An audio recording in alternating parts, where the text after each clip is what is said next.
You're watching Planet Search with MS.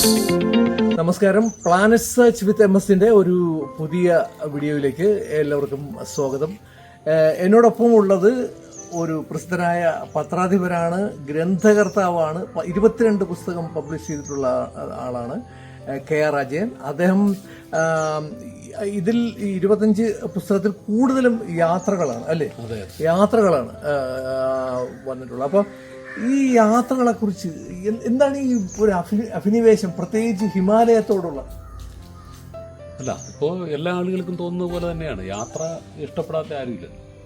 അത് മനുഷ്യൻ തന്നെ ഒരു നൊമാഡിക് ആണല്ലോ. അപ്പോൾ സ്വാഭാവികമായിട്ടും നമ്മളെല്ലാവരുടെ മനസ്സിലും, യാത്ര ചെയ്യുന്നവരുടെ മനസ്സിലും യാത്ര ചെയ്യാത്തവരുടെ മനസ്സിലും യാത്രയുണ്ട്. അതിപ്പോൾ ഒരു വീട്ടിൽ നിന്ന് പുറത്തിറങ്ങുന്നതും അല്ലെങ്കിൽ കോളേജിലേക്ക് പോകുന്നത് അല്ലെങ്കിൽ ഓഫീസിലേക്ക് പോകുന്നത് എല്ലാം തന്നെ യാത്രയാണ്. അതെല്ലാം ഓരോ തരത്തിൽ സംഭവിക്കുന്നതാണ്. അപ്പോൾ ഹിമാലയം എന്ന് പറയുന്നത് ഒരു സ്വപ്നഭൂമിയാണ്. അത് ഒരിക്കലും അവസാനിക്കാത്ത ഒരു സ്വപ്നം തന്നെയാണ്. അത് എത്ര പ്രാവശ്യം എവിടെ പോയി കണ്ടാലും വീണ്ടും വീണ്ടും കാണാൻ തോന്നുന്ന, നമ്മൾ പറയില്ലേ, പിരിയാൻ വിടാത്ത ഒരു കാമുകിയെ പോലെയാണ് ഈ ഹിമാലയത്തിൻ്റെ കുറിച്ചുള്ള ഓർമ്മകൾ.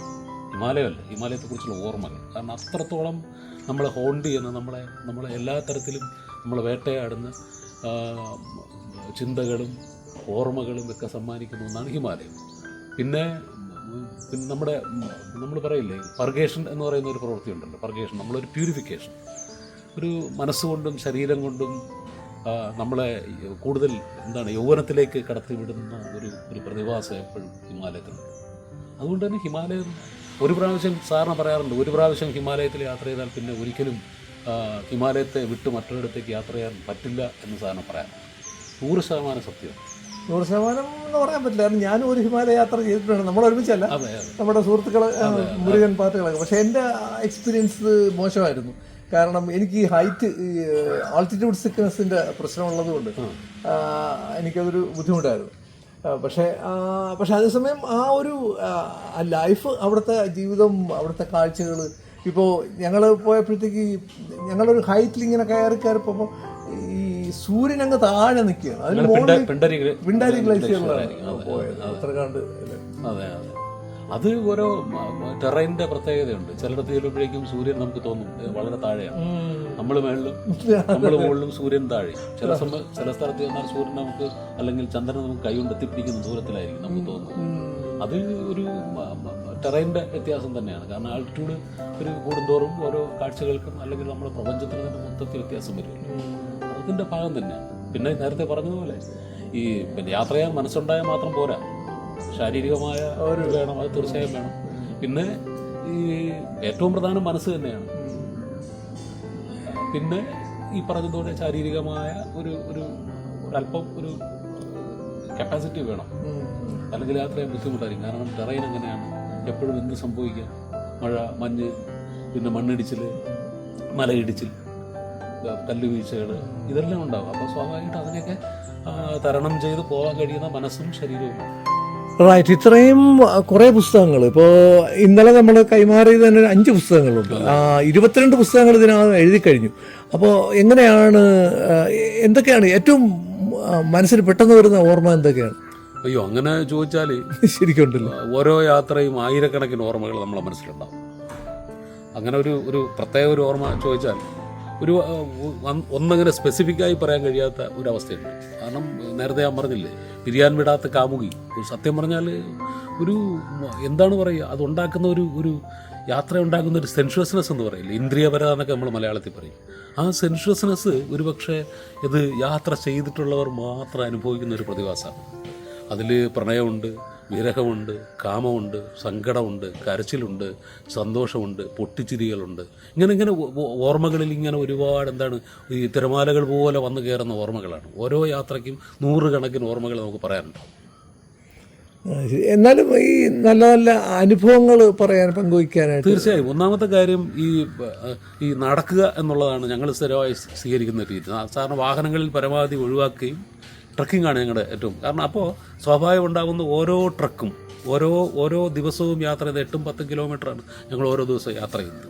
ആ ഓരോ യാത്രയിലും നമുക്ക് സംഭവിക്കുന്ന ഒരുപാട് കാര്യങ്ങളുണ്ട്. ഇപ്പോൾ മുമ്പൊരിക്കൽ ഞാൻ പറഞ്ഞിട്ടുണ്ട്, ഞങ്ങൾ പോകുന്ന വഴിക്ക് മണ്ണിടിച്ചിലും മലയിടിച്ചിലും എത്രയോ ദിവസം അവിടെ പിന്നെ നമ്മൾ പെട്ടുപോയിട്ടുണ്ട്, യാത്ര ചെയ്യാൻ പറ്റാതെ പോയിട്ടുണ്ട്.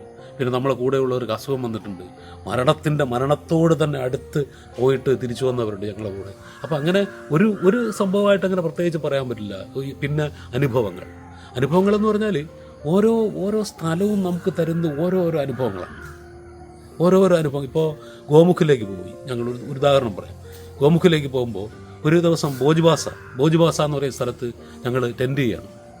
രാത്രി ഭയങ്കരമായ മഴ എന്ന് പറഞ്ഞാൽ ഈ കല്ല് വീഴുന്നത് പോലെയുള്ള മഴ തുള്ളികളാണ്. സംഭവിച്ചത് ഞങ്ങൾ ടെൻറ്റ് ഒഴുകിപ്പോയി. തൊട്ടടുത്ത് ഭാഗീരഥി നദിയാണ്. ഒരുപക്ഷെ നമ്മുടെ കൈയും കാലിലെയും നഖങ്ങളും വിരലുകളും എല്ലാം പരമാവധി തറയിൽ ഉറപ്പിച്ച് ഏതാണ്ട് 3/4 മണിക്കൂറോളം ഈ ടെൻറ്റിന് ഉള്ളിൽ കുടുങ്ങിപ്പോയ അനുഭവങ്ങളുണ്ട്. നടന്ന് പോയിട്ട് ടെന്റ് വെള്ളം കൊണ്ട് പോയെന്ന് പറഞ്ഞാൽ അടുത്തുള്ള ടെന്റൊക്കെ അല്ല, ഞങ്ങൾ കിടക്കുന്ന ടെന്റ് മൂവ് ചെയ്തോണ്ടിരുന്നു. ആ മൂവ് ചെയ്യും. കാരണം ഈ മഴവെള്ളം താഴേക്ക് അതിഭയങ്കരമായി ഒലിച്ചു വരികയാണ്. നമുക്കൊരു പിടിയും കിട്ടില്ല. ഈ അവിടുത്തെ ടെറൈൻ എങ്ങനെയാണ്, മണ്ണും മണലും പിന്നെ കല്ലുകളും എല്ലാം ചേർന്ന് കുറച്ച് ഉരുണ്ടു തുടങ്ങും. ഈ ഹിമാലയത്തിലെ ഏറ്റവും വലിയ പാരിസ്ഥിതിക പ്രശ്നം എന്ന് പറഞ്ഞാൽ ഇത് എപ്പോഴാണ് എന്താണ് സംഭവിക്കുന്നത് പറയാൻ പറ്റില്ല. ഒരു സെക്കൻഡ് കൊണ്ട് വേണമെങ്കിൽ ഇതെല്ലാം അവസാനിക്കും. അത് ഓർമ്മയിലുള്ള സംഭവമാണ്. പിന്നെ ചില ആളുകൾ നമ്മുടെ കൂടെ യാത്ര ചെയ്യുന്ന ആളുകളുടെ ഇപ്പോൾ ശാരീരികമായ പ്രശ്നങ്ങൾ, ഞങ്ങളുടെ കൂടെ യാത്ര ചെയ്തിട്ടുള്ള ഒരാളുടെ പെട്ടെന്ന് ഒരു നെഞ്ചുവേദന വന്നു, യാത്ര ചെയ്യാൻ പറ്റാതെ വന്നു. പിന്നെന്ന് പറഞ്ഞാൽ ആ യഥാർത്ഥത്തിൽ യാത്ര മുടങ്ങിപ്പോകുന്നൊരു ഘട്ടം വരെ വരുന്നു. കാരണം എല്ലാവരുടെയും യാത്ര മുടങ്ങിപ്പോകും. അദ്ദേഹത്തിന് കൊണ്ടുപോകുന്നതിന് വേണ്ടി തിരിച്ച് പിന്നെ പോട്ടർമാരെയും കഴുതകളെയും അല്ലെങ്കിൽ അങ്ങനെയുള്ള ഇതിനെല്ലാം കൊണ്ടുവരുന്നു. കാരണം അവിടെ വേറെ വാഹനങ്ങളൊന്നും ഇല്ലല്ലോ, എത്രയോ ആൾട്ടിറ്റ്യൂഡിന് മുകളിൽ നടന്നെത്തിയതാണ്. സ്വാഭാവികമായിട്ട് അതുണ്ടാക്കുന്ന ഒരു ഇതുണ്ട്. ഇങ്ങനെ ഒരുപാട് അനുഭവങ്ങൾ. ഞങ്ങൾ പിന്നെ ഒരിക്കൽ യാത്ര ചെയ്യുമ്പോൾ ഞങ്ങളിരുന്നൊരു പാറയ്ക്ക് മേളിലൂടെ ഒരു മഞ്ഞുമലയല്ല, മല ഇടിഞ്ഞ് വീഴുന്നു. നിമിഷങ്ങൾക്കുള്ളിൽ ഞങ്ങൾ രക്ഷപ്പെടുന്നു.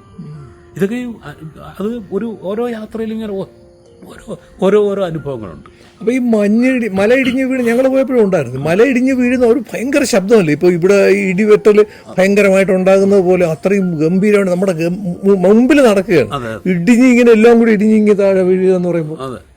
ഇപ്പോൾ ഞങ്ങൾ സിക്കിമിലെ ഒരു സ്ഥലത്തേക്ക് പോകുമ്പോൾ സ്ഥലത്തിൻ്റെ പേര് പെട്ടെന്ന് ഞാൻ ഓർക്കുന്നില്ല. നമ്മുടെ ഇതാണ് സച്ചിൻ എന്ന് പറയുന്ന സ്ഥലത്തിന് തൊട്ട് മേളിൽ ചെല്ലുമ്പോൾ നല്ല മഴയാണ്, നടന്നു പോകാൻ വഴിയില്ല. ഈ പിന്നെ മലവെള്ളപ്പാച്ചിൽ അല്ലെങ്കിൽ അതിൽ ഒലിച്ചുപോയ ആ കല്ലുകൾക്കിടയിലൂടെയാണ് ഞങ്ങളുടെ വഴി. ഞങ്ങൾ മേളിൽ ചെന്ന് അവിടെ ഒരു ഷെഡിൽ താമസിക്കുമ്പോൾ രാവിലെ പുറപ്പെടാൻ വേണ്ടി തയ്യാറാകുമ്പോഴേക്കും ഒരു വിമാനം അല്ലെങ്കിൽ ഒരു വിമാനം തകർന്നടിയുന്നൊരു ശബ്ദം ഭയങ്കരമായി കേൾക്കുന്നു. ഒരു വിമാനം പാഞ്ഞു പോയി വീഴുന്ന ഒരു ശബ്ദം ഉണ്ടല്ലോ. നോക്കുമ്പോഴേക്കും അവിടുത്തെ പോട്ടർമാർ നോക്കുമ്പോഴേക്കും നമ്മൾ നിൽക്കുന്നതിൻ്റെ എത്രയോ മേളിലുള്ള മലയുടെ ഒരു ഭാഗം താഴെ ഭയങ്കര ശബ്ദം എന്ന് പറഞ്ഞാൽ നമ്മളെ ഞെട്ടിപ്പോകുന്ന ഒരു വിമാനം നമ്മുടെ ചെവിക്ക് ചേർന്ന് പാഞ്ഞു പോവില്ലേ, അതുപോലെയാണ്. കാരണം അതൊരു വല്ലാത്ത ഈ ശബ്ദവും പിന്നെ പൊടിയെന്ന് പറഞ്ഞാൽ നമ്മൾ നോക്കിക്കൊണ്ടിരിക്കുക ആകാശത്തിലെ ഈ പൊടിപടലം ഇങ്ങനെ ഉയർന്നു വരും. നമുക്കൊരിക്കലും ഒന്ന് സങ്കല്പിക്കാം. കാരണം അപ്പം നമ്മൾ യാത്ര ചെയ്തിരുന്നുവെങ്കിൽ, നമ്മൾ അവിടെ ചെന്നിരുന്നുവെങ്കിൽ എന്ത് സംഭവിക്കുമെന്ന് പറയാൻ പറ്റില്ല. അങ്ങനെയുണ്ട്. പിന്നെ മറ്റ് നല്ല ഓർമ്മകളും പേടിപ്പെടുത്തുന്ന ഓർമ്മകൾ എന്തൊക്കെയാണ്? പേടിപ്പിക്കുന്ന ഓർമ്മകളെന്ന് പറഞ്ഞാൽ ഇത് പിന്നെ ഒറ്റക്കല്ലല്ലോ നമ്മൾ യാത്ര ചെയ്യുന്നത്. അങ്ങനെ പേടി തോന്നുന്നവർക്ക് പേടി തോന്നാം, പക്ഷെ ഒറ്റക്കല്ലല്ലോ യാത്ര, നമ്മൾ ഗ്രൂപ്പായിട്ടാണ് യാത്ര ചെയ്യുന്നത്. അപ്പോൾ സ്വാഭാവികമായിട്ടും ഞാൻ നേരത്തെ പറഞ്ഞു, നമ്മുടെ സങ്കടങ്ങളും നമ്മുടെ വേദനകളും നമ്മുടെ ഭയവും നമ്മുടെ സന്തോഷവും എല്ലാം നമ്മൾ ഷെയർ ചെയ്താണ് പോകുന്നത്. അതുകൊണ്ടൊരു ഭയം ഇതുവരെ തോന്നിയിട്ടില്ല.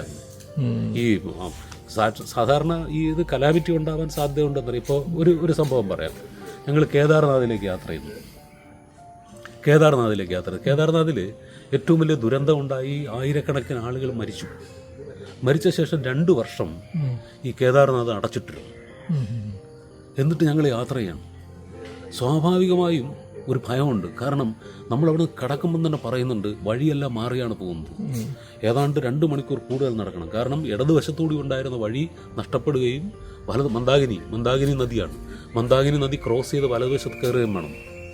ക്രോസ് ചെയ്ത് വലതുവശത്ത് കയറുമ്പോൾ ഏറ്റവും വലിയ പ്രശ്നം എന്ന് പറഞ്ഞാൽ വളരെ സൂക്ഷിക്കണം.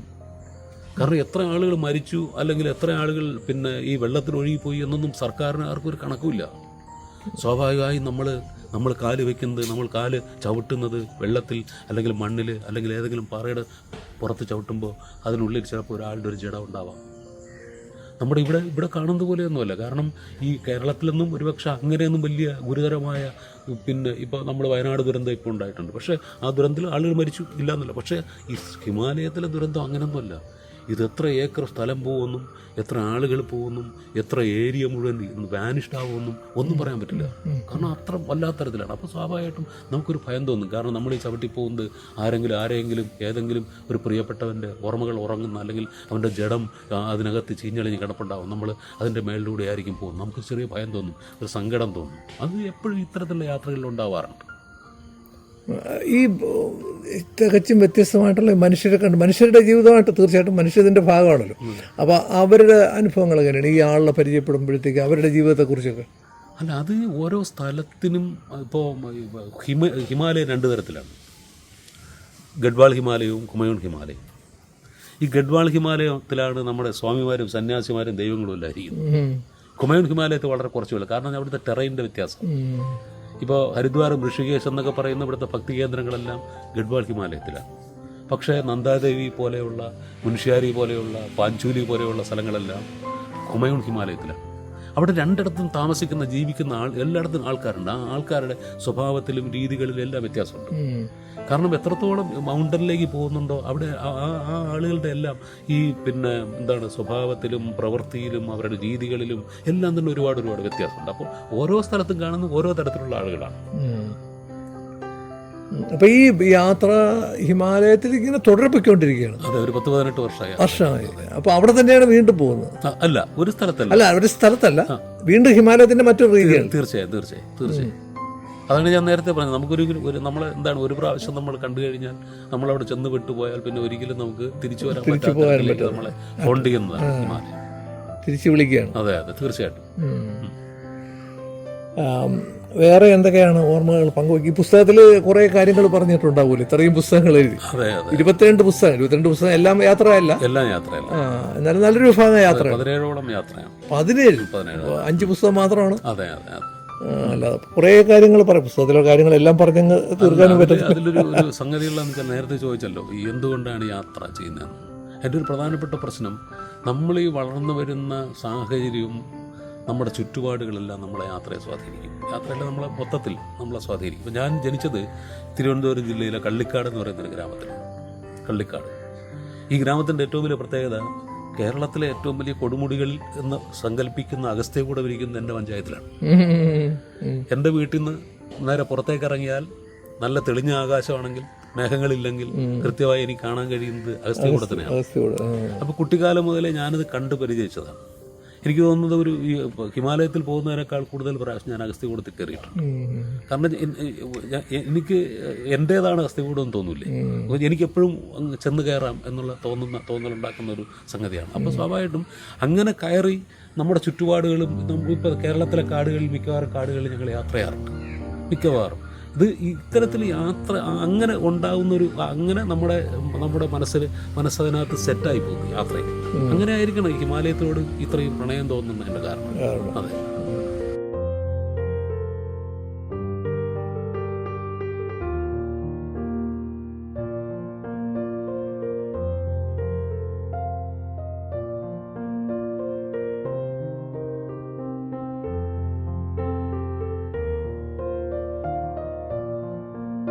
കിരുമ്പാവൂര് മറ്റൊരു കാര്യമാണ്, നിങ്ങൾ ഈ ഹിമാലയത്തിൽ കോൺസെൻട്രേറ്റ് ചെയ്യുമ്പോൾ ഇന്ത്യയിലെ മറ്റു പ്രദേശങ്ങളിൽ, കാരണം ഞങ്ങളന്ന് പോയപ്പോൾ ഇവർ രണ്ടുപേരും ഞങ്ങളുടെ കൂടെ ഹിമാലയത്തിൽ യാത്ര ചെയ്ത ആളുകളും കൂടിയാണ് അവർ. പക്ഷെ മറ്റ് രാജ്യങ്ങളിൽ പോയ അനുഭവങ്ങൾ, മറ്റ് പ്രദേശങ്ങളിൽ ഇന്ത്യയുടെ അങ്ങ് മറ്റേ ബംഗാളിൻ്റെ ചുറ്റായി കിടക്കുന്ന സ്ഥലങ്ങളിൽ ഓരോ സ്റ്റേറ്റിലുമൊക്കെ പോയ അനുഭവങ്ങളൊക്കെ പറഞ്ഞത് ഭയങ്കര അനുഭവങ്ങൾ. അതൊക്കെ നമുക്ക് റെക്കോർഡ് ചെയ്യണം. അങ്ങനെ ഇരിക്കുകയാണ്. അപ്പോൾ അവർക്ക് തിരിച്ചു പോകേണ്ട ഒരു, അതിൽ വളരെ ചുരുങ്ങിയ സമയം കൊണ്ടാണ് നമ്മൾ ചെയ്ത്. വളരെ നന്ദി Shri Ajayan. Thank you so much. You are watching Planet Search with MS.